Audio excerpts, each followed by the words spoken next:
பாதாள லோகம் என்பது இந்திய புராணங்களின்படி பூமிக்கு அடியில் அமைந்துள்ள 7 அடுக்குகளைக் கொண்ட உலகமாகும். இது நாகங்கள், அசுரர்கள் போன்றோர் வாழும் இடமாகவும் நாகலோகமாகவும் கருதப்படுகிறது. மேலும் இது விடச்சிறிது ஆதிசேஷன் பூமியை தாங்கும் இடமாகவும் சில நேரங்களில் யோக பாதையில் ஆன்மீக வளர்ச்சியின் கீழ் நிலையை குறிப்பதாகவும் சொல்லப்படுகிறது.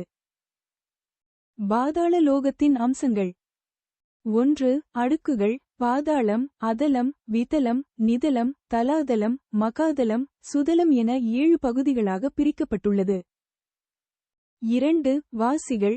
நாக இனத்தவர்கள், நாகராஜன், நாகராணி உட்பட அசுரர்கள் மற்றும் பிற விடச்சிறிது மாயாஜால உயிரினங்கள் வசிப்பதாக கூறப்படுகிறது. 3. அமைப்பு. சூரிய ஒளி இல்லாதபோதும் நகைகளின் பிரகாசம், அழகிய தோப்புகள், ஏரிகள் மற்றும் அழகிய பேய் கன்னிகளால் அலங்கரிக்கப்பட்டிருப்பதாக வர்ணிக்கப்படுகிறது. 4. ஆதிசேஷன். 1000 தலை கொண்ட நாக இனத்தின் தலைவரான ஆதிசேஷன் இப்பூமியை தாங்குவதாக புராணங்கள் கூறுகின்றன. மற்றும் 5. நரகலோகம். பாதாள உலகத்தின் கீழே பாவிகள் வசிக்கும் நரகலோகம் இருப்பதாக சில நம்பிக்கைகள் கூறுகின்றன.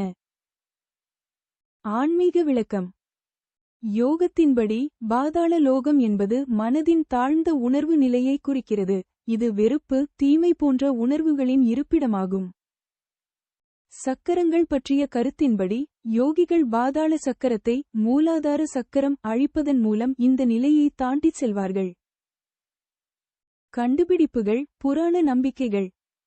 உத்தரகாண்ட் மாநிலத்தில் உள்ள பாதாள புவனேஸ்வர் குகை பாதாள உலகத்திற்கு செல்லும் பாதையாக நம்பப்படுகிறது.